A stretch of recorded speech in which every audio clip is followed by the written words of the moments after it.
Good morning students. तो हम पढ़ेंगे लॉज ऑफ मोशन। अभी मैंने आपको ग्रेविटेशन पढ़ा दिया है, लीनियर मोशन पढ़ा दिया, मतलब लिफ्ट मोशन पढ़ा दिया है। तो इस तरह कर करके मैं आपके सारे चैप्टर को कंप्लीट करा रहा हूँ। ये एनटीपीसी के लिए मतलब बहुत आसान चीज़ होगा कि आपको अगर मैं मतलब जितना बता रहा हूँ क्वेश्चन आपको मोस्ट प्रोबेबली उससे ही आ जाएगा। मैं एक अच्छे लेवल तक आपको बता रहा हूँ जिससे कि पेपर में कोई भी क्वेश्चन मतलब आपका सॉल्व हो जाएगा, मतलब फिजिक्स का क्वेश्चन आपसे नहीं बचेगा, ये आपकी गारंटी देता हूँ। और ठीक है, अब हम स्टार्ट करते हैं। और इससे पहले अगर आपको जो चैप्टर अगर ये मुझे मेरा पसंद आए ये चैप्टर, तो इससे पहले मैंने gravitation, linear motion, motion of lift, ये सब का वीडियो मैंने डाल दिया है, तो आप उसको देख लेना। और अगर ये आपको पसंद आए तो इसको लाइक एंड सब्सक्राइब कर देना। चलो हम चैप्टर स्टार्ट करते हैं, Newton laws of motion. Newton laws of motion जैसे ही स्टार्ट करते हैं, इसमें सबसे पहले आता है टर्म इनर्शिया। इनर्शिया इसको भी हिंदी में कहते हैं जड़त्व।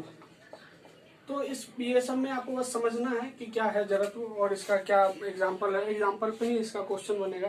देखो, मतलब कोई भी बॉडी, मतलब कि कोई भी बॉडी जो है वो रेस्ट में है तो वो रेस्ट में रहना चाहता है, कोई बॉडी मोशन में है तो वो मोशन में रहना चाहता है। अगर कोई बॉडी रेस्ट में है तो वो रेस्ट में रहना चाहता है, कोई बॉडी मोशन में है तो मोशन में रहना चाहता है। कब तक? जब तक कि उस पर कोई एक्सटर्नल फोर्स ना लग जाए।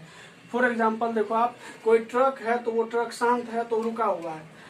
कब तक शांत रहना चाहता है? जब तक उस पर हम कोई फोर्स नहीं लगाते हैं तब तक वो हिलता नहीं है। अगर कोई चीज चल रहा है, जैसे आप मोटरसाइकिल चल रहा है, आप अचानक से सारा गियर मतलब तोड़ दिए, न्यूट्रल कर दिए और चाबी बंद कर दिए, तो जो गाड़ी चल रहा है तो वो चलते रहना चाहता है, वो गाड़ी चलते रहना चाहता है।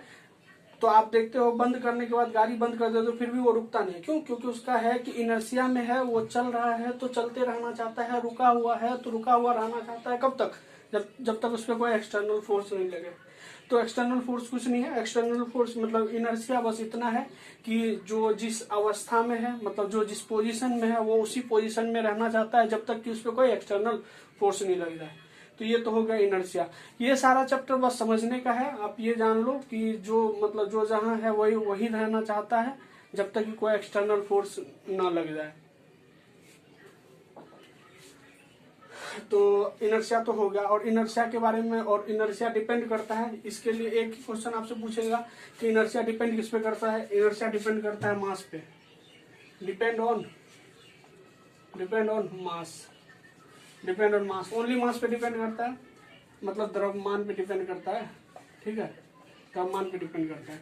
और इनर्शिया के लिए क्या बताया मैंने, जो जिस अवस्था में उसी अवस्था में रहना चाहता है, जो जिस अवस्था में है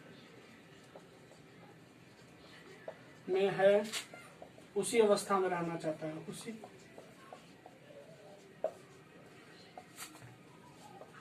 रहना चाहता है। एग्जाम्पल, कोई बॉडी रेस्ट में है तो ये रेस्ट में ही रहना चाहता है। कब तक? जब तक इस पे कोई एक्सटर्नल फोर्स ना लग जाए। एक्सटर्नल फोर्स जब तक नहीं लगेगा तब तक इसका पोजीशन चेंज नहीं होगा। अगर कोई चीज वेलोसिटी में है तो ये वेलोसिटी में ही रहना चाहता है। कब तक? जब तक इस पे कोई एक्सटर्नल फोर्स ना लग जाए। तो यही है, ये हो गया इनर्शिया। अब इनर्शिया के बाद अब हमको पढ़ना है Newton's law of motion. Newton के 3 लॉज हैं। 3 लॉज में आप एक एक करके मैं आपको ड्राइव करूंगा। फर्स्ट लॉ देता है कि मतलब फोर्स का डेफिनेशन।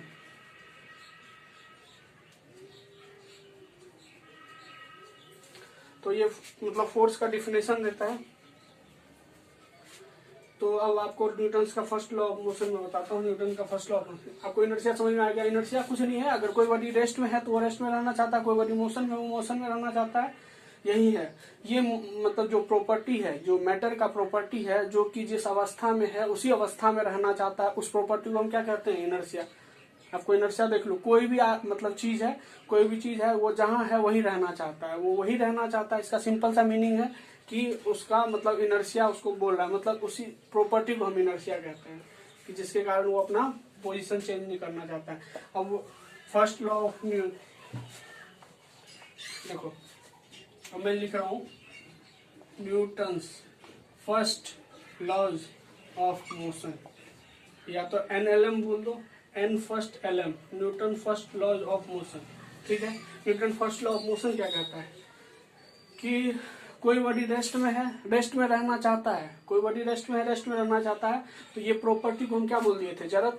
लेकिन इस इनर्शिया को हमको रिमूव करने के लिए कुछ ना कुछ फोर्स चाहिए। जैसे कोई बॉडी रेस्ट में है, उसको गति में लाना है, उसके लिए मुझे क्या चाहिए, फोर्स। तो इसका मतलब ये है कि कोई भी बॉडी जिस अवस्था में है उसी अवस्था में रहना चाहता है,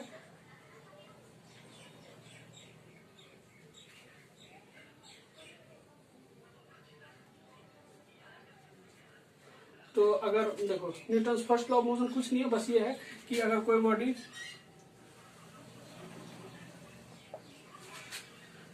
रेस्ट में है तो रेस्ट में रहना चाहेगा, रेस्ट में रहना चाहेगा।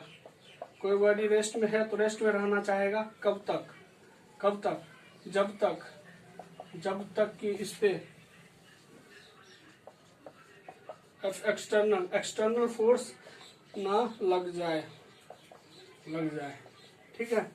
तो ये डेफिनेशन हो गया कि कोई भी बॉडी रेस्ट में है तो वो रेस्ट में रहना चाहेगा, कोई बॉडी मोशन में है तो मोशन में रहना चाहेगा, कब तक, जब तक कि हम उस पर कोई फोर्स नहीं लगाएंगे। तो इसीलिए हम फोर्स लगा के क्या करते हैं, मोमेंटम को रिमूव करते हैं। कोई बॉडी रेस्ट में है, जैसे सपोज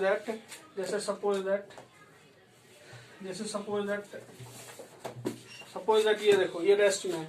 अगर ये रेस्ट में है तो इसको हम रेस्ट में ही रखें, कब तक, देखो जब इस पे हम एक्सटर्नल फोर्स लगाएं तब ये मोशन में आया।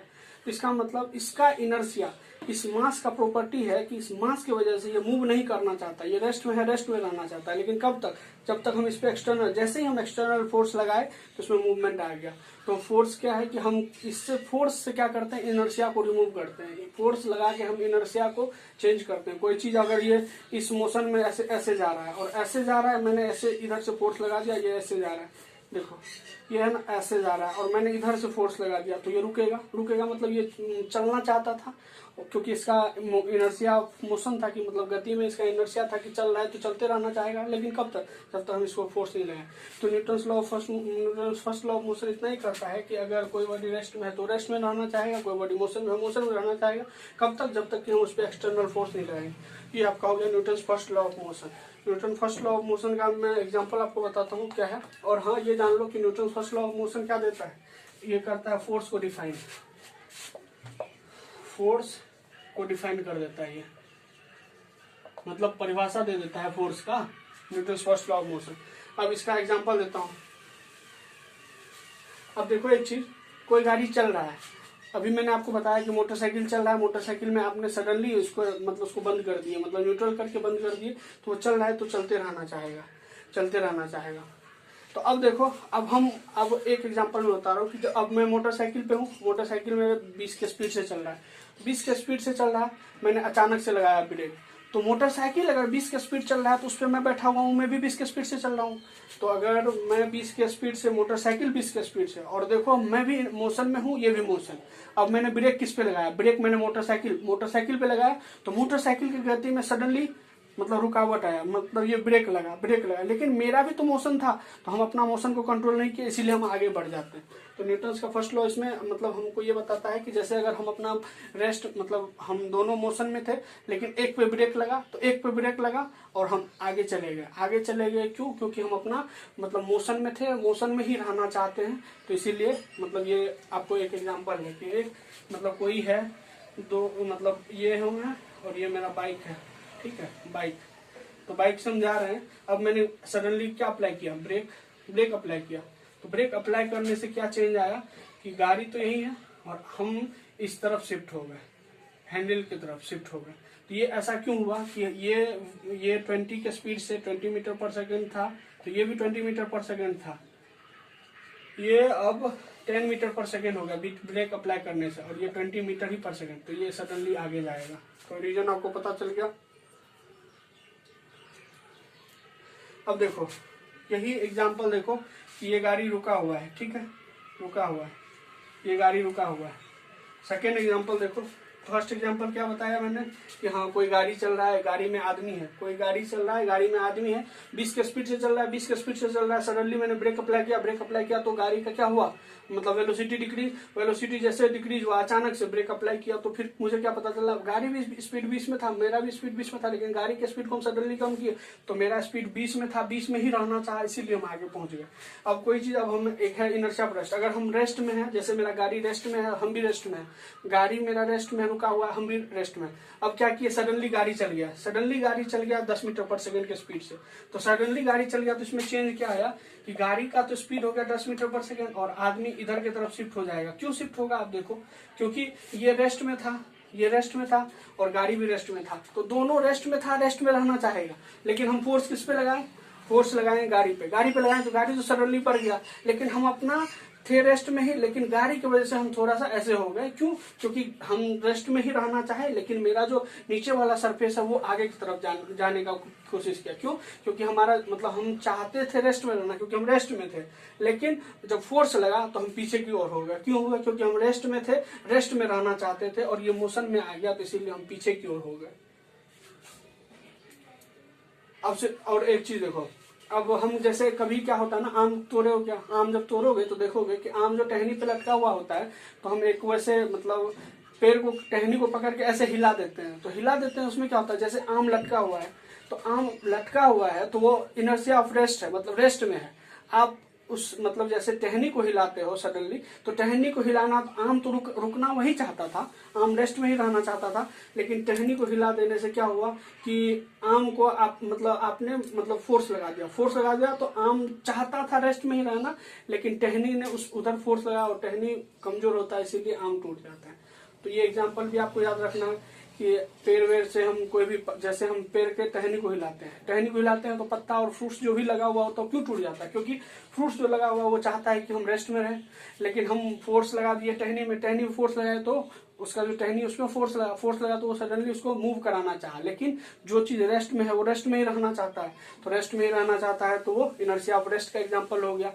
तो ये आपको इसका फर्स्ट लॉ का एग्जाम्पल हो गया।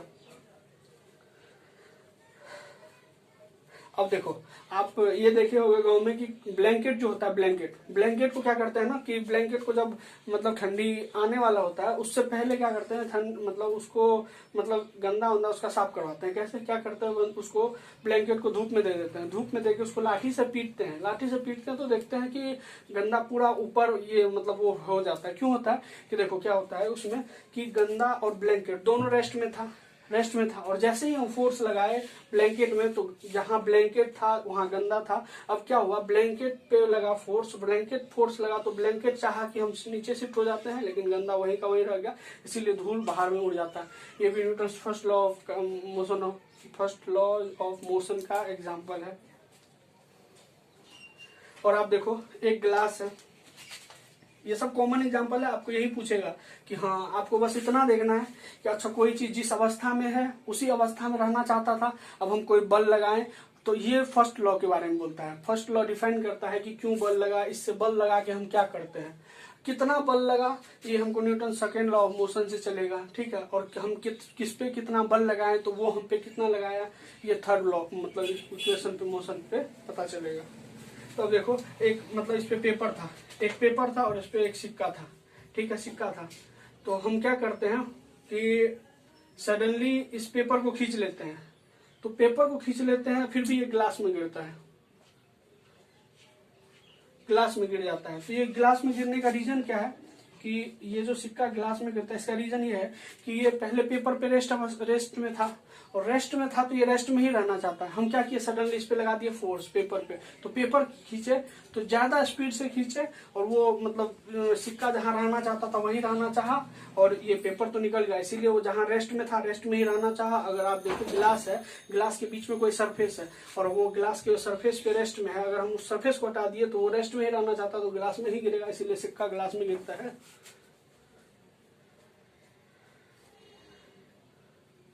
तो ये आपको एग्जांपल था फर्स्ट लॉ ऑफ मोशन, आप याद रख लेना। जैसे आप गाड़ी को सडनली मतलब गाड़ी सडनली स्टार्ट किए तो आप रेस्ट में थे, गाड़ी भी रेस्ट में था, सडनली आप गए तो आप पीछे की तरफ हो जाएंगे। क्यों होंगे? क्योंकि आप रेस्ट में थे, रेस्ट में रहना चाह रहे थे, अब बॉडी मोशन में आ गया तो इसीलिए आप पीछे की ओर हो गए। ये भी फर्स्ट लॉ। अगर गाड़ी चल रहा है, आपने सडनली ब्रेक अप्लाई किया, सडनली आपका स्पीड और गाड़ी का स्पीड दोनों बराबर था, 20 के स्पीड में चल रहा था, और जैसे ही हम ब्रेक अप्लाई किए, ब्रेक अप्लाई करने से गाड़ी का क्या हुआ, गाड़ी रुका, लेकिन हमारा जो मोशन था वो नहीं रुका, क्योंकि हमारे पे कोई फोर्स नहीं लगा, तो इसीलिए हम आगे की तरफ हो जाते हैं। पेड़ का टहनी होता है, पेड़ का टहनी को हिलाने से क्यों उसके फ्रूट्स और मतलब ये जो पत्ती वगैरह होते हैं ये क्यों टूट जाते हैं? तो ये इसलिए टूट जाते हैं क्योंकि फ्रूट्स है वो रेस्ट में रहना चाहता है, और हम टहनी को हिला करके उसके टहनी में फोर्स लगा देते हैं, तो वो फ्रूट्स को अपने तरफ लाना चाहता है, लेकिन फ्रूट्स तो रेस्ट में रहना चाहता है, इसीलिए उस पर फोर्स लग के ये टूट जाता है। फ्रूट्स हो गया। अब जैसे गंदा ब्लैंकेट है, तो 5-6 एग्जाम्पल मैंने बताया, आप ऐसे ध्यान रख लेना कि गाड़ी वाला 2 एग्जाम्पल है। एक तो गाड़ी चल रहा है, मैंने सडनली ब्रेक अप्लाई कर दिया तो हम आगे की तरफ चले गए। दूसरा ये रखना है कि हम रेस्ट में थे, हम सडनली गाड़ी को एक्सीलेटर दे दिए तो हम पीछे की तरफ चले जाते हैं। ये 2 एग्जाम्पल मोटरसाइकिल वाला हो गया। एक ब्लैंकेट वाला हो गया कि हाँ ब्लैंकेट में मारते हैं तो गंदा ऊपर की तरफ आ जाता है। तीसरा एग्जाम्पल आपको आम वाला हो गया कि आम का पेड़ ऐसे तोड़ते हैं, वो आम का एग्जाम्पल हो गया। और चौथा सिक्का वाला एग्जांपल हो गया गिलास। ये तीनों चारों कॉमन चीज है, तो ये कॉमन चीज है तो आपको मतलब बहुत जगह यूज होगा। ठीक है, अब आओ Newton's second law of motion.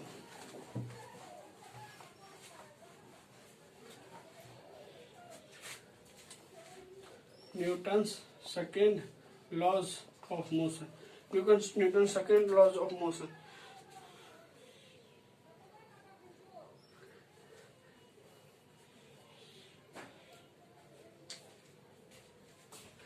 Newton second laws of motion बोलता है कि हम जो है फोर्स जो अप्लाई करते हैं, applied force applied is directly proportional to rate of change of momentum.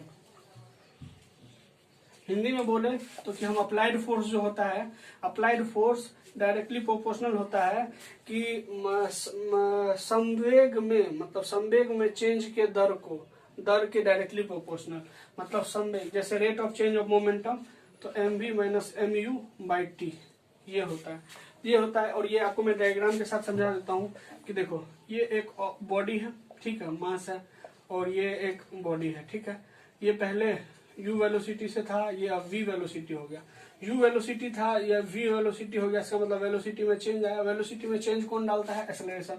और एक्सेलरेशन हम डालते हैं किससे? फोर्स से। तो हम फोर्स लगाए, तो ये जो फोर्स लगाए, ये फोर्स डायरेक्टली प्रोपोर्शनल होगा change in momentum mv minus mu by T, इसके डायरेक्टली प्रोपोर्शनल। और अब इसमें अब हम ये जो फोर्स लगाए, ये फोर्स जो हम देखेंगे तो F अप्लाइड, और ये डायरेक्टली प्रोपोर्शनल को हटाते हैं, तो डायरेक्टली प्रोपोर्शनल को हटाने के लिए एक कांस्टेंट आता है K, तो ये हो गया M कॉमन ले लो, V minus U by T, और कॉमन आप लोगे तो ये K का वैल्यू तो 1 होता है, K का वैल्यू 1 होता है, आप 1 पुट करो, V minus U by T, इसको हम एक्सेलरेशन, इसको त्वरण का फॉर्मूला आपको याद होगा, V minus U by T होता है। तो हम अगर इसको पुट करें F अप्लाइड को, तो K का वैल्यू 1, ये तो मास ही है, और ये आपको हो गया एक्सेलरेशन, तो इसीलिए F applied equal to mass into acceleration, ये आपको आ गया फोर्स का वैल्यू। मैंने आपको बताया था कि Newton first law of motion जो है वो किसके बारे में बताता है कि हाँ फोर्स के डेफिनेशन के बारे में। Newton second law of motion जो है क्या बताता है कि कितना फोर्स लग रहा है, फोर्स के बारे में बताता है। अब देखो फोर्स का एसआई यूनिट मुझे पता करना है, एसआई यूनिट पता करना है। तो फोर्स में आप देखो कि क्या है, मास इंटू एक्सेलरेशन, मास का क्या है केजी, और एक्सेलरेशन का क्या है मीटर पर सेकेंड स्क्वायर। तो आपको इसका एसआई यूनिट हो गया केजी मीटर पर सेकेंड स्क्वायर। अगर हम इसका डायमेंशन फॉर्मूला या बीमा लिखे तो क्या होगा, बीमा m है, l है, t है, इस पे हमको लिखना है। तो देखो t में 2 नीचे है तो ऊपर लाना है, तो -2 हो गया। अब kg पे 1 है, m पे 1 है, तो mlt -2 ये हो गया, ठीक है kg। और आपको इसका मतलब हाँ 1 न्यूटन में 10⁵ डाइन होता है, ये भी याद रख लेना। 1 न्यूटन इक्वल टू 10⁵ डाइन। कभी कभी आपको क्वेश्चन में चेंज करना पड़ सकता है। और अगर इसी को आप मतलब वो ग्राम पर सेंटीमीटर सेकेंड स्क्वायर, तो ये सीजीएस यूनिट हो गया। सीजीएस यूनिट देखो एसआई यूनिट है कि नॉर्मल आप केजी मीटर सेकंड में लेते हो, अगर आप केजी को ग्राम ले लो, मीटर को सेंटीमीटर ले लो, तो आपको ये यूनिट सीजीएस में कन्वर्ट हो जाएगा। तो इसका एसआई यूनिट क्या है, सीजीएस यूनिट क्या है, डायमेंशन फॉर्मूला क्या है, बीमा क्या है, कैसे कैसे डेराइव कीजिए आपको पता चल गया। ठीक है, अब एग्जाम्पल अब इसका हम देखते हैं कि ये क्या है। देखो एक चीज,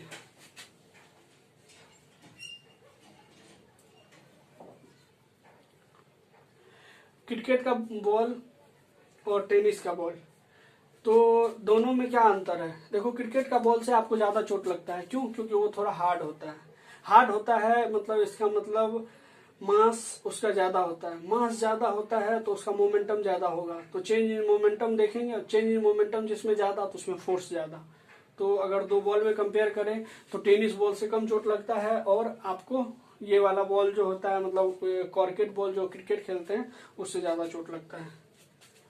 अब पर्स पे कूदते हैं, मिट्टी पे कूदते हैं, आपको मैंने बताया सेकेंड लॉ ऑफ मोशन क्या बताता है कि मतलब कितना फोर्स लगा। आप देखो एक तो आप कूदो, एक मतलब टाइल्स है, मतलब टाइल्स पे कूदो और एक मिट्टी पे कूदो, आपको टाइल्स पे ज्यादा चोट लगेगा। क्यों लगता है चोट ज्यादा? क्योंकि देखो मतलब आपको मैंने बताया ना कि ये फोर्स के बारे में बता देगा। अब आप देखो ये मतलब इसके बारे में आइडिया आपको कहाँ से मिला, Newton second law of motion की। हाँ मतलब चोट लगना, जैसे आप मिट्टी पे गिरते हो और टाइल्स पे गिरते हो तो ज्यादा चोट लगता है, तो ये reason Newton law of motion से आता है। जहाँ पे हम लोग पुलिस का आजकल मतलब एग्जाम होने का वो है मतलब हुआ है, तो एग्जाम उसका दौर और चल रहा है। तो आप एक चीज बताओ, हम जो दौड़ते हैं मतलब कूदते हैं तो वहाँ कूदते हैं तो वहाँ मिट्टी सब खोदा हुआ क्यों होता है? वो इसलिए खोदा हुआ होता है कि वहाँ पे कूदे तो चोट नहीं लगे। तो क्योंकि चोट हमको कहाँ से मतलब फोर्स कितना लगा, ये न्यूटन सेकेंड लॉ। तो ये भी एग्जाम्पल कहाँ आ गया, जहाँ पे भी चोट का बात है। आपको ऐसा कोई भी एग्जाम्पल दिख गया जहाँ पे आपको ये पता चल रहा है कि इस पे इतना फोर्स लगा या इतना चोट लगा, तो ये चोट का बात जहाँ भी चला तो ये Newton second law of motion का बात हो गया। तो आपको ये समझ जाना चाहिए कि हाँ Newton second law of motion act कर रहा है।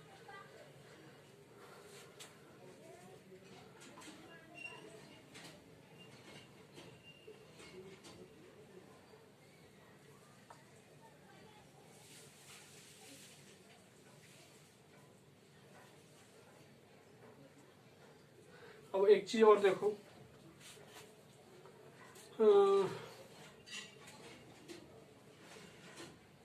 देखो, आपको मैं एक चीज और बता देता हूँ कि जैसे अगर कराटा वाला है वो एक साथ बहुत सारे ईंटें को तोड़ देता है, क्योंकि वो इम्पल्सिव फोर्स लगा देता है, मतलब बहुत फास्ट से और सडनली। अच्छा एक चीज और मैं इस फॉर्मूला से आपको डेराइव कर देता हूँ, आप देख लेना कि क्या होता है।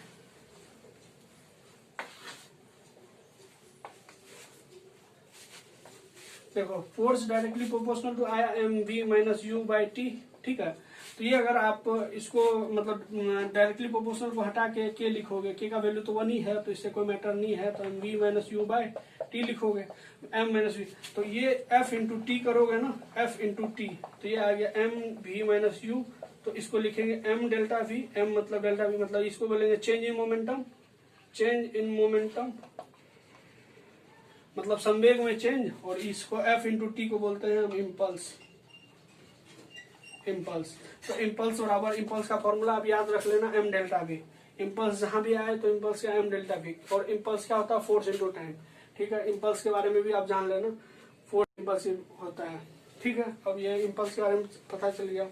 अब आपको मैं बताता हूँ Newton third law of motion क्या है।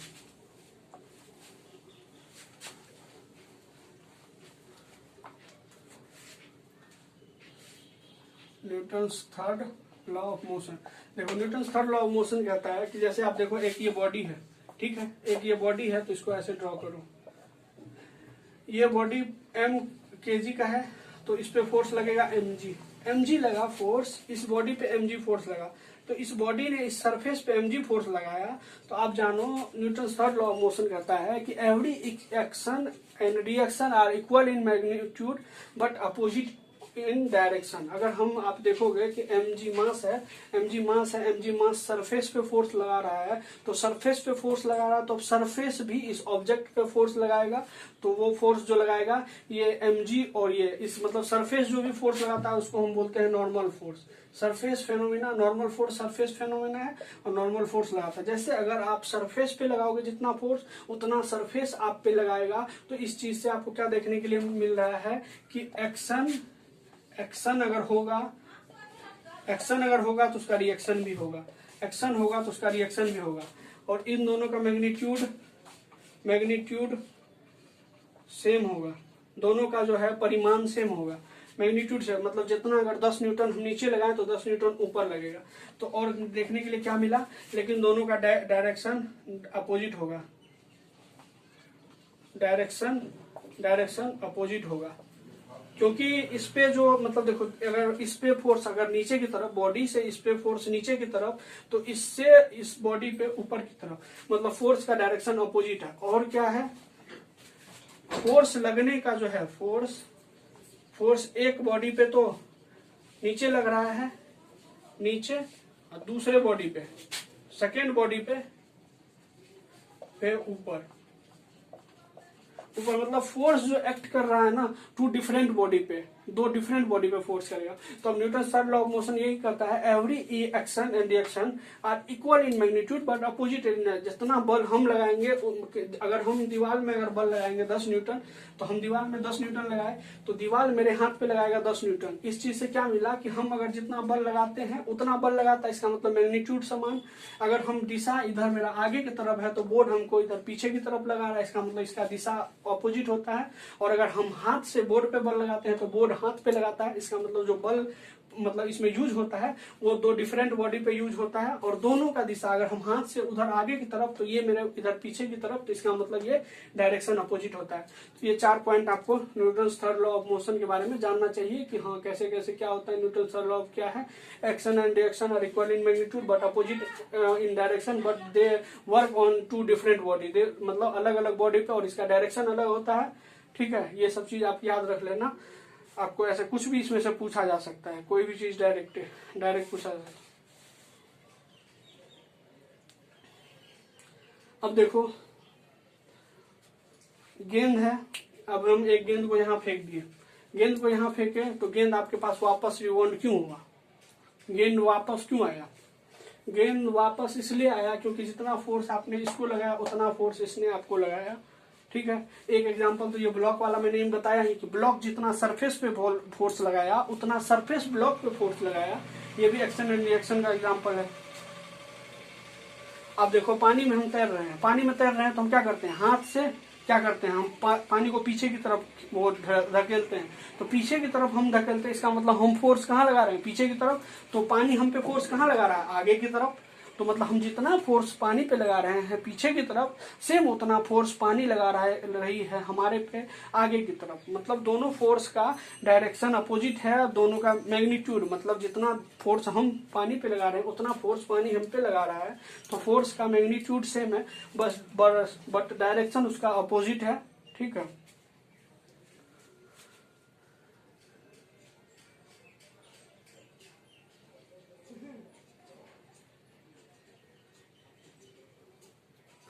अब देखो रॉकेट जब उड़ता है, रॉकेट क्यों उड़ता है, रॉकेट उड़ता है जब हम रॉकेट में फ्यूल लगा करके रॉकेट जब हम स्टार्ट करते हैं, तो रॉकेट स्टार्ट करते हैं तो वहां पे कंबसन रिएक्शन होता है। कंबसन रिएक्शन होने के कारण रॉकेट से बहुत सारा फोर्स, मतलब धुआं आप देखते होंगे कभी भी रॉकेट का, आपने टीवी में न्यूज वगैरह में भी देखा होगा, तो पहले आपको दिखाई देता है कि एक बहुत मतलब खतरनाक फोर्स से जो गैस को बाहर निकालते हैं, खतरनाक फोर्स से हम गैस को बाहर निकालते हैं, मतलब अर्थ सरफेस पे फोर्स लगाते हैं। तो अर्थ सरफेस रॉकेट पे फोर्स लगाती है तो रॉकेट का लिफ्टिंग होता है। कोई भी चीज, मतलब अगर आपको मतलब जैसे प्लेन ही अगर उड़ रहा है तो प्लेन आपको पहले नीचे की तरफ एयर में फोर्स लगाता है, फिर एयर उस पे प्लेन पे फोर्स लगाता है इक्वल, तो प्लेन उड़ता है।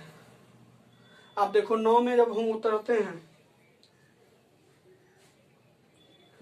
नाव में जब हम उतरते हैं तो आप ये देखते होंगे कि हम कूदते हैं, जैसे कूदते हैं बाहर की तरफ, तो हम कूदना चाह रहे हैं, इसका मतलब हम मतलब उसको किधर मतलब हम तो गए आगे। आगे क्यों गए? क्योंकि हम नाव पे पीछे बल फोर्स लगाए पीछे की डायरेक्शन में, तो पीछे की डायरेक्शन में फोर्स लगाए तो नाव हम पे आगे की डायरेक्शन में फोर्स लगाया, इसीलिए हम आगे गए और नाव पीछे आया। आप देखो, नोटिस करना, कभी भी नाव पे आप उतरोगे तो नाव पे से उतरोगे तो आप देखोगे कि नाव पीछे की तरफ चले जाता है।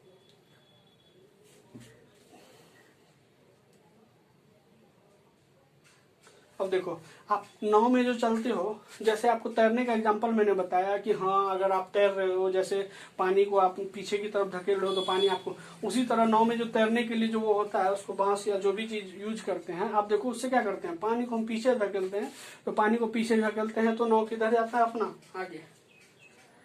तो आपको ये 3 लॉ ऑफ मोशन बताया। पहला न्यूटन्स लॉ ऑफ मोशन ये था कि हम कोई भी मतलब सबसे पहला चीज था इनर्शिया। इनर्शिया क्या होता है? कोई बॉडी रेस्ट में है वो रेस्ट में रहना चाहता है, कोई बॉडी मोशन में है मोशन में रहना चाहता है। ये मैटर की प्रॉपर्टी है, ये बस मास पे डिपेंड करता है। इनर्शिया से आपका अगर क्वेश्चन बनेगा तो यही बनेगा कि अगर ये मतलब किस पे डिपेंड करता है तो मास पे। इनर्शिया के लिए एक चीज मास पे डिपेंड करता है। अब दूसरा first law of motion. First law of motion क्या है कि हम अगर इनर्शिया में है, इनर्शिया को रिमूव करने के लिए क्या लगाना पड़ता है? फोर्स। अगर कोई बॉडी रेस्ट में है तो रेस्ट में रहना चाहेगा, कोई बॉडी मोशन में है तो मोशन में रहना चाहेगा। कब तक?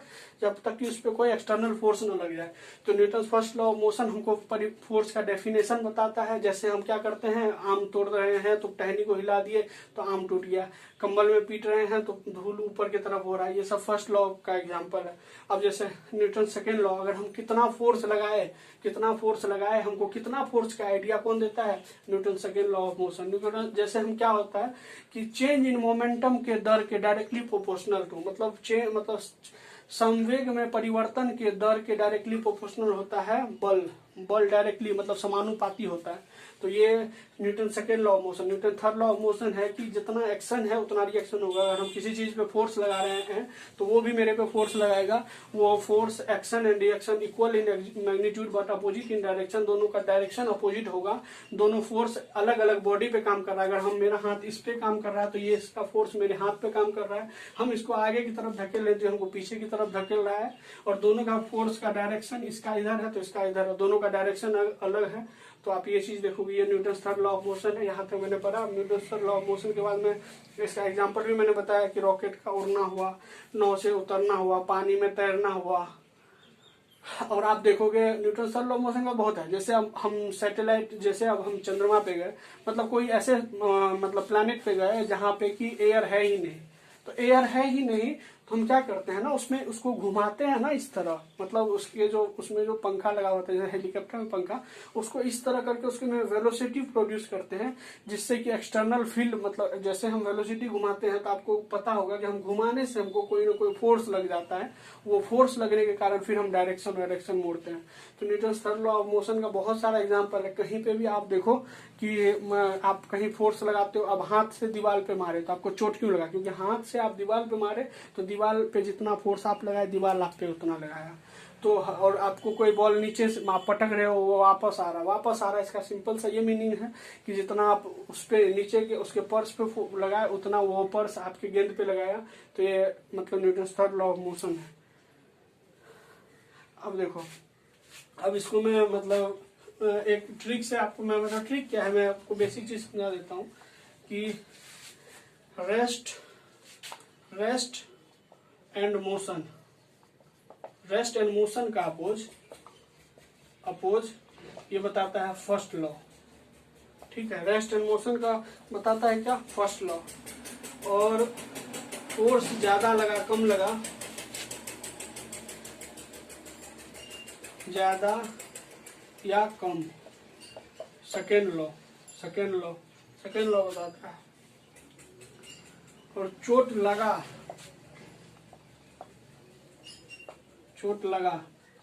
Third law. तो ऐसे आप ध्यान रख सकते हो। रेस्ट और मोशन का अपोज करना तो फर्स्ट लॉ होता है, फोर्स ज्यादा लगा कम लगा सेकेंड है, और चोट लगा वो थर्ड है। ठीक है, चोट क्यों लगा? क्योंकि हम, आप देखो ना, एक मतलब फुटबॉल है, फुटबॉल पे मैंने मारा लात मारा, तो वो क्या था कि रेस्ट में रहना चाहता था लेकिन मैंने उसको फोर्स लगाया। तो फोर्स लगाने के कारण उसमें तीनों लॉ अप्लाई होता है। क्योंकि देखो, आप फुटबॉल में आपने फोर्स लगाया तो उसका जो momentum, change in momentum per unit time है, ये आपको बताएगा कितना फोर्स आपने लगाया। फुटबॉल एक एग्जांपल सही है, क्योंकि फुटबॉल को आप मारे हो तो फुटबॉल पहले रेस्ट में था, रुका हुआ था, आप मारे हो तो उसको आप मोशन में लाए, तो फोर्स लगाए थे, तो फर्स्ट लॉ हो गया। और दूसरा, अब जितना फोर्स लगाए उसमें उसके वेलोसिटी में क्या चेंज आया उसको टाइम से डिवाइड कर देते हैं तो फोर्स आ जाता है। और हम फुटबॉल में जो लात मारे हैं, फुटबॉल में लात मारे हैं, तो जितना लात मारे हैं उतना फुटबॉल में मारा है, इसीलिए पैर में चोट लग जाता है।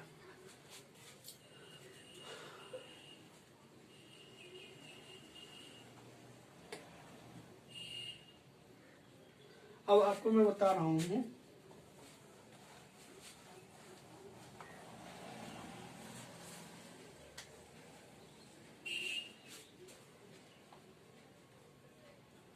अब देखो, एक बैलगाड़ी है, ठीक है, बैलगाड़ी में 2 बैल है, जो भी है, तो ये बैल जो है ना फोर्स लगाएगा, ये फोर्स पृथ्वी पे लगाएगा, अर्थ पे, ये फोर्स अर्थ पे लगाएगा, और अर्थ पे लगाने के कारण अर्थ इस पे फोर्स लगाएगा, ठीक है, क्योंकि ये फोर्स इस पे लगाया, इस पे, और मतलब देखो, अगर बैल है, बैल फोर्स अर्थ पे लगाएगा। अब टांगा जो चल रहा है ना, तो चलने का क्या रीजन है, अर्थ के कारण, मतलब बैल तो लगाया इस पे अर्थ पे, लेकिन अर्थ के कारण जो बल लगा उसके कारण बॉडी का मोशन हुआ। मोशन किसके कारण हुआ, अर्थ। जैसे अगर हम ही चल रहे हैं तो आप देखोगे कि पैर को हम पीछे की तरफ धकेलते हैं, पैर को हम पीछे की तरफ धकेलते हैं और हमको तब पृथ्वी से फोर्स लगता है आगे की तरफ, तो हम आगे मूवमेंट होता है।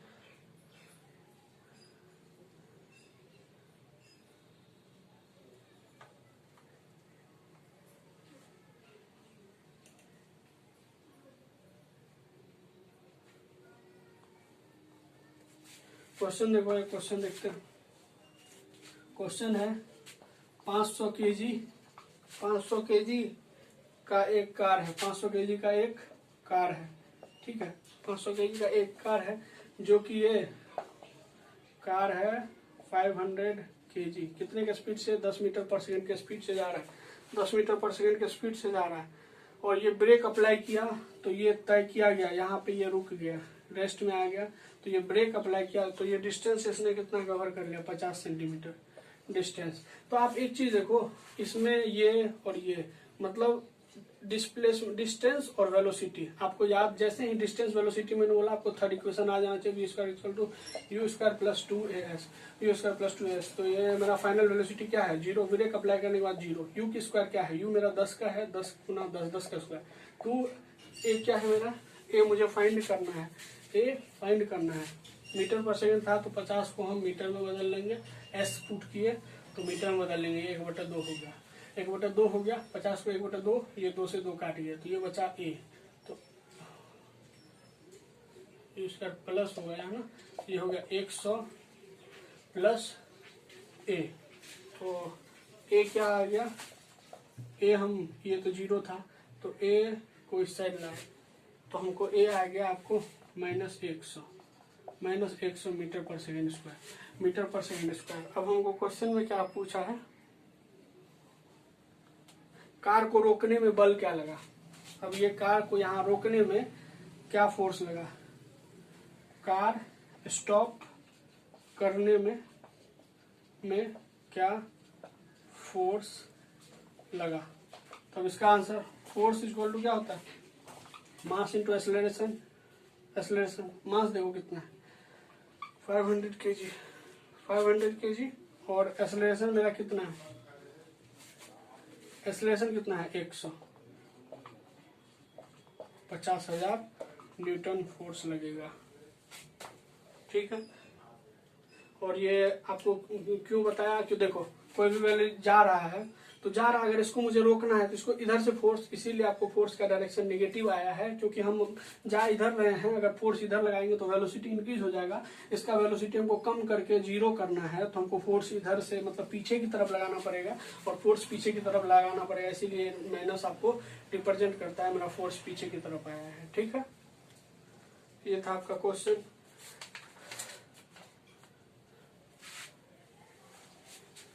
अब देखो,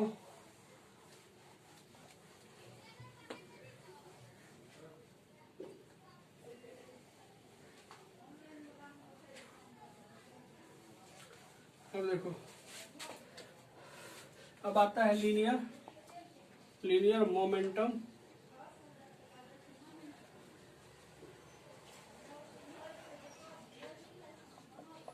लीनियर मोमेंटम कंजर्वेशन। देखो लीनियर मोमेंटम कंजर्वेशन हम सबसे पहले 1D कोलिजन देखते हैं। 1D कोलिजन क्या होता है कि एक बॉडी था और एक बॉडी था, एक बॉडी था। ये u1 वेलोसिटी से चल रहा था, ये u2 वेलोसिटी से चल रहा था। क्या हुआ ना, ये कुछ देर के बाद ये दोनों टकराने के बाद ये अलग वेलोसिटी से और ये अलग वेलोसिटी से चल रहा है। तो ये मास m1, ये m2 और ये m1 m2, यहाँ तो वेलोसिटी कुछ नहीं होगा, ये हो गया m1 ये m2। अब ये वेलोसिटी से v1 और v2। तो आप एक चीज देखो, हम लीनियर मोमेंटम मतलब मोमेंटम कंजर्वेशन तब लगाते हैं जब हमको उस पर कोई एक्सटर्नल फोर्स हमको नहीं दिखे।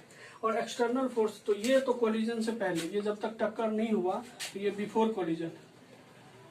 कोलिजन, ये कंडीशन है बिफोर कोलिजन। इस टाइम में कोई टक्कर वक्कर नहीं हुआ। इस टाइम में मतलब ड्यूरिंग कोलिजन के दौरान, और ये क्या है आफ्टर कोलिजन। तो चेंज इन मोमेंटम जो होता है, मतलब मोमेंटम में चेंज मतलब बिफोर कोलिजन और आफ्टर कोलिजन सेम रहता है। क्यों रहता है? क्योंकि इस पे एक्सटर्नल फोर्स कोई नहीं लग रहा है। अगर ये मान के चलो ये 10 के स्पीड से जा रहा था और ये 15 के स्पीड से जा रहा था, तो वाजिब सी बात है कि ये 15 के स्पीड, ये 10, ये इसको टक्कर मारेगा और ये एक टक्कर मारेगा। तो ये कुछ ऐसा टाइम भी होगा जिस टाइम में ये एक टक्कर मार रहा होगा।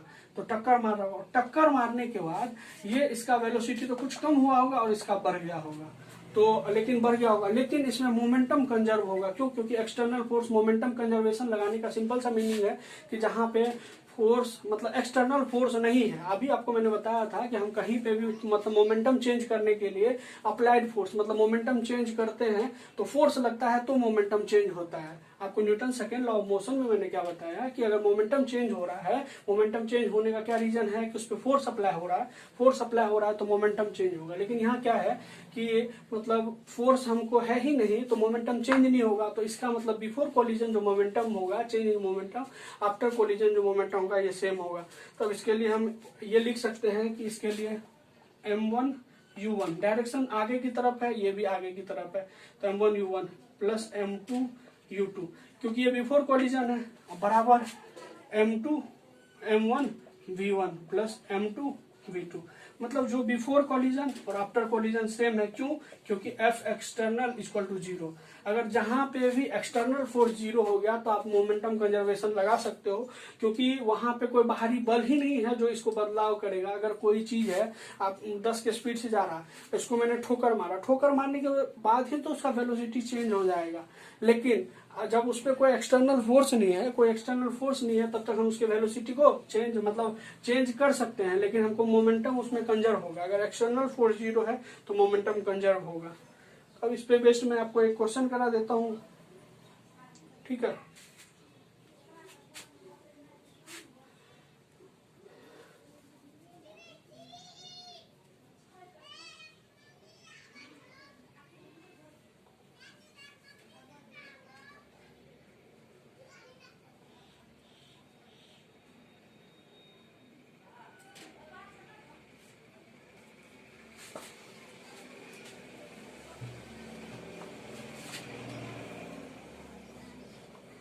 अगर आपको ये समझ में नहीं आया तो ऐसे समझ लेना कि ये एक गेंद है, ये गेंद चल रहा है 10 के स्पीड से, ये गेंद चल रहा है 12 के स्पीड से, ये गेंद 12 के स्पीड से। तो यहाँ ये दोनों गेंद का टक्कर हुआ। गेंद का टक्कर होने के बाद एक का वेलोसिटी 10 से बढ़ के 11 हो गया, दूसरे का वेलोसिटी आपको मतलब एक तो 12 हो गया और एक 10 हो गया। ये भी पॉसिबल है क्योंकि जो टक्कर पीछे से मार रहे हैं तो आगे वाले को बढ़ा देगा, लेकिन इसमें तो कुछ अपोज होगा तो कम हो जाएगा। तो इस तरह का बनेगा। अब आपको देखो मैं एक क्वेश्चन कराता हूँ। एक 10 केजी का गन है, मतलब 10 केजी का बंदूक है। इसमें जो मतलब इससे जो गोली निकलती है, गोली 100 मीटर पर सेकेंड के स्पीड से गोली निकलती है, तो बंदूक कितना वेग से पीछे की ओर मतलब झटका देगा। बंदूक जो है पीछे की ओर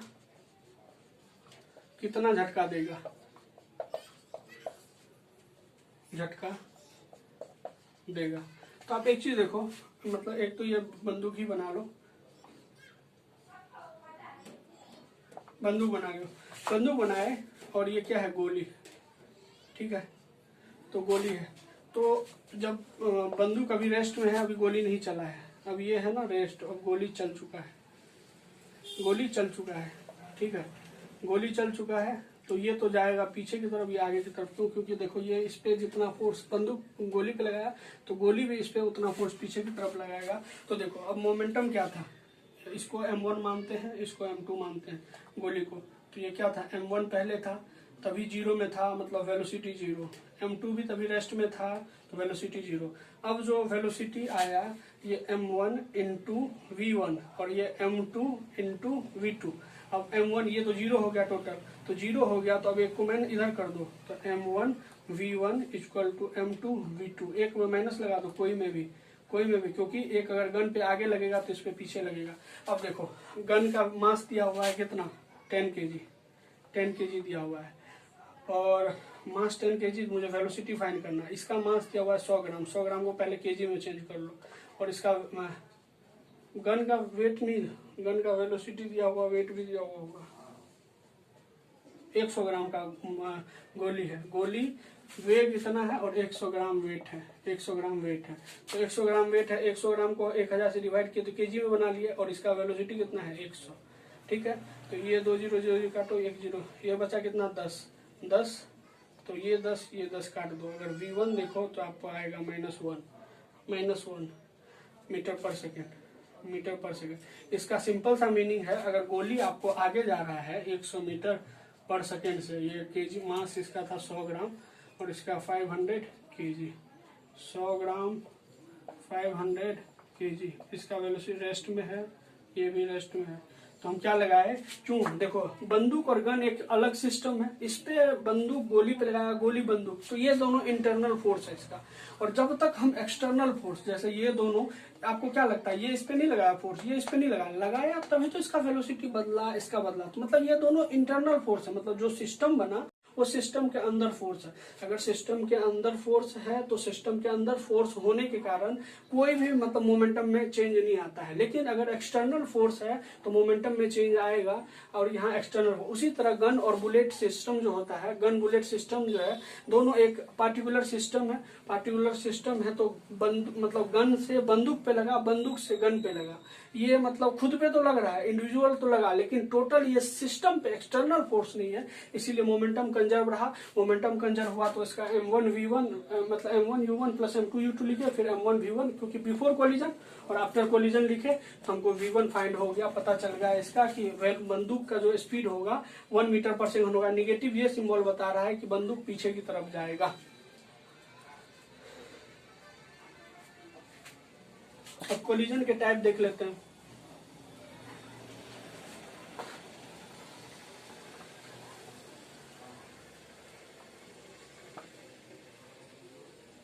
देखो 3 टाइप्स के कोलिजन होते हैं, 3 टाइप्स के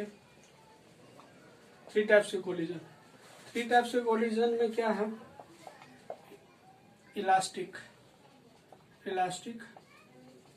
collision, in elastic collision, perfectly in elastic collision, perfectly elastic collision. Elastic collision को हम बोलते हैं, इसको बोलते हैं प्रत्यास्थ, इसको क्या बोलते हैं, प्रत्यास्थ टक्कर, इसको बोलते हैं अप्रत्यास्थ टक्कर,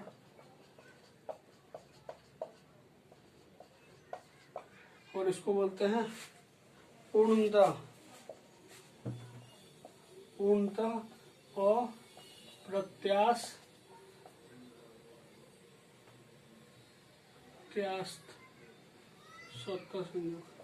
टक्कर। ये क्या होता है, अप्रत्यास्थ टक्कर। इसमें जो है सबसे पहले आपको याद रखना है कि इसमें ई का वैल्यू 0 होता है, मतलब इसमें ई का वैल्यू 1 होता है, और इन इलास्टिक कोलिजन में ई का वैल्यू 0 से लेके 1 के बीच होता है। ई का वैल्यू जो है मतलब 1 से कम होता है, 0 से ज्यादा होता है, 0 से 1 के बीच में होगा। ठीक है, अगर 0 आपको हो गया तो 0 हो गया तो ये जो है ई 0 आपको परफेक्टली इलास्टिक होता है। अब आपको क्या होता है ना कि E1 का मतलब है कि अगर आप किसी चीज को v वेलोसिटी से फेंक रहे हो, आप टकराने के बाद वो v वेलोसिटी से वापस आया तो इसका मतलब E1 है, क्योंकि E जो रेशियो होता है वो होता है V2 माइनस V1। जैसे आपको मैंने ये बताया था कि एक बॉडी है ये U1 और U2 स्पीड से जा रहा था, इसका टक्कर हुआ, टक्कर लगने के बाद ये V1 वेलोसिटी से चला, ये V2 वेलोसिटी से चला। तो V2 वेलोसिटी से अगर E1 का अगर हम E का फॉर्मूला देखते हैं तो ये V2 माइनस V1 होता है और U1 माइनस U2 होता है। इसको बोलते हैं V2 minus V1 velocity of separation, मतलब दूर जाने का, और इसका बोलते हैं velocity of approaching, velocity of approaching. तीनों में अप्लाई होगा।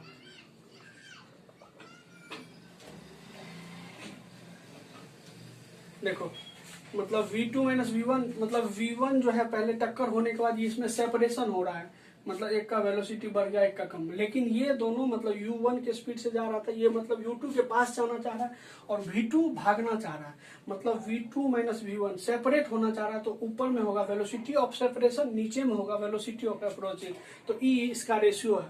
E इसका मतलब ये है कि आप E यहाँ पुट करोगे तो देखोगे U1 minus U2 equal to V2 minus V1, मतलब इसका जो वेलोसिटी, मतलब वेलोसिटी में कोई चेंज नहीं, पहले 10 था 12 था तो उधर 12 10 है, इसका मतलब वेलोसिटी में कोई चेंज नहीं। इसका मतलब है जो जितना वेलोसिटी से आया उसी वेलोसिटी से रुक गया, मतलब वापस गया, तो उसको हम क्या बोलेंगे, इलास्टिक कोलिजन। ठीक है, इलास्टिक कोलिजन में तो आप ये तो जान लो मोमेंटम, क्योंकि कोलिजन जो भी होता है, दो टक्कर जब भी होता है, टक्कर में एक्सटर्नल फोर्स, बाहरी बल कहाँ गया, हम गेंद को फेंके, गेंद दूसरे गेंद से टकराया, मतलब दो गेंद का एक सिस्टम बना, एक गेंद दूसरे गेंद पे लगा, दूसरे गेंद इस पे, इंटरनल फोर्स लगा, एक का इस पे, उसका इस पे, उसका इस पे, लेकिन इस फोर्स के इस पे बाहर का फोर्स नहीं लगा। तो बाहर का फोर्स नहीं लगा तो मोमेंटम कंजर्व होगा, मतलब किसको कि आप बोलोगे मोमेंटम कंजर्व, संवेग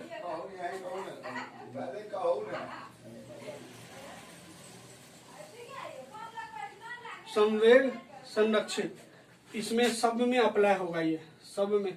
क्यों? क्योंकि कोलिजन जो हो रहा है, कोलिजन में कोई बाहरी फोर्स तो लग ही नहीं रहा है, बाहरी फोर्स नहीं लगता है तब तक मतलब मोमेंटम कंजर्व होता है। और इसमें स्पेशली एक चीज है कि आप सोचो v वेलोसिटी से आया, v वेलोसिटी से बाहर गया। आप देखो काइनेटिक एनर्जी का फॉर्मूला होता है क्या, kinetic energy equal to half mv square, half mv square. तो v स्क्वायर मास तो कांस्टेंट है, कोई भी बॉडी अगर v स्पीड से जा रहा है, v स्पीड से आ रहा है तो मास तो उसका फिक्स है, लेकिन वेलोसिटी में पहले ये v के स्पीड से गया, अब वो v के स्पीड से आया, तो मतलब देखो mv स्क्वायर, तो v मेरा अगर फिक्स हो गया तो काइनेटिक एनर्जी का जो फॉर्मूला हाफ mv स्क्वायर है ये भी तो फिक्स हो गया। इसका मतलब इसमें काइनेटिक एनर्जी भी कंजर्व होता है, काइनेटिक एनर्जी भी चेंज नहीं होता है, काइनेटिक एनर्जी भी कंजर्व होता है, मतलब no change in kinetic energy, kinetic energy में भी चेंज नहीं होता है। ठीक है, लेकिन आप ये देखो कि इसका वेलोसिटी, ये वेलोसिटी मैंने बताया v2 minus v1, u1 minus u2। अब देखो इसको बोलते हैं वेलोसिटी ऑफ सेपरेशन, इसको अप्रोच। अगर ये मेरा 1 से कम है, 1 से कम है मतलब ये वेलोसिटी, और इसको मैं 1 से कम से मल्टीप्लाई करूंगा तो ये वैल्यू कम आएगा, ये ज्यादा आएगा, इसका मतलब वेलोसिटी में तो चेंज हुआ है। तो वेलोसिटी में चेंज हुआ तो आप ये जान लो कि मोमेंटम तो कंजर्व तो है ही। मोमेंटम कंजर्व क्यों है? मोमेंटम कंजर्व वहां होता है जहां पे कोई एक्सटर्नल फोर्स नहीं होता है, तो यहाँ पे कोई एक्सटर्नल फोर्स नहीं है, कोई एक्सटर्नल फोर्स नहीं है, लेकिन आप देखो वेलोसिटी में चेंज हो रहा है, वेलोसिटी में चेंज हो रहा है, इसका मतलब इसमें kinetic energy not conserve, kinetic energy change होगा, चेंज होगा। क्यों होगा? अरे यार पहले v वेलोसिटी से आ रहा था, अब u वेलोसिटी होगा, मतलब वेलोसिटी में चेंज हो गया, तो पहले फॉर्मूला हाफ mv स्क्वायर हो रहा था, अब हाफ mu स्क्वायर होगा, तो काइनेटिक एनर्जी में चेंज होगा। अब आप इसी चीज को देखोगे अगले में, आप देखो कोई v वेलोसिटी से आया और वो दीवार में चिपक गया। फॉर एग्जांपल आप देखो, आप कोई ऐसा चीज मतलब ऐसा कोई चिपकने वाला आप देखो चीज मतलब दीवार पे फेंको और चिपका रह जाए इसका मतलब क्या है, उसको फेंके हम v वेलोसिटी से, लेकिन उसका फाइनल वेलोसिटी क्या हो गया 0, तो मतलब काइनेटिक एनर्जी होता है हाफ mv², और mv मेरा 0 हो गया, mv 0 हो गया, इसका मतलब काइनेटिक एनर्जी इसमें भी नॉट कंजर्व। ये सेम चीज यहाँ आएगा, kinetic energy not conserve, kinetic energy change हो रहा है। ठीक है,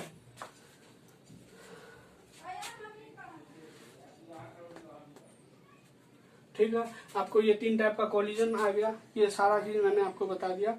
अब इसके बेस पे आपको और कुछ नहीं पूछेगा, बस यही काफी है। ठीक है,